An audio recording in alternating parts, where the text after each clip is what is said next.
hizi ambazo nazitaja zimesainiwa kule tulipokuwa juzi. Ya kwanza ni hati ya makubaliano kati ya Wizara ya Elimu, Sayansi na Teknolojia ya Jamhuri ya Muungano wa Tanzania na Wizara ya Elimu ya Juu ya Shirikisho la Urusi kuhusu ushirikiano katika masuala ya elimu ya juu, sayansi, teknolojia na ubunifu, na sisi tuliwakilishwa na Mheshimiwa Waziri wa Elimu Mheshimiwa Profesa Adolf Mkenda.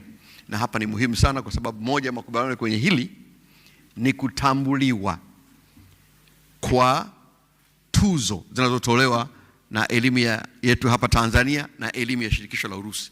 Zamani ilikuwa ni kwamba ukisoma Urusi ukija hapa Tanzania ni mbinde, inabidi upitie mlolongo mrefu sana wa kuweza kutambuliwa tuzo yako. Lakini sote tunafahamu ubora na uthabiti wa elimu ya Urusi na watu wetu wengi wamesoma huko. Kwa hiyo ilikuwa ni urasmi ambao kimsingi ulikuwa hauna msingi. Kwa ziara hii imetatua jambo hilo kupitia waziri wetu wa elimu, wameshakubaliana sasa. Kwa hivyo ukisoma kule sasa ukija hapa vyeti vyako vinatambuliwa na Jamhuri ya Muungano wa Tanzania kwa mujibu wa sheria zetu.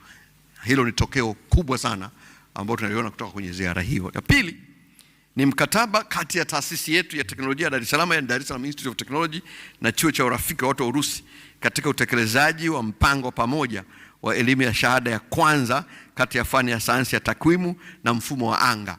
Yaani tunaita double qualification.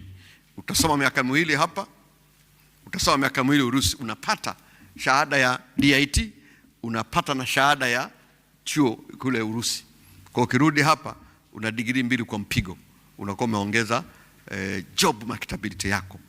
Hilo ni tokeo muhimu sana ambalo tunaliona hususan kwa vijana wetu ambao wanasaka elimu mbalimbali.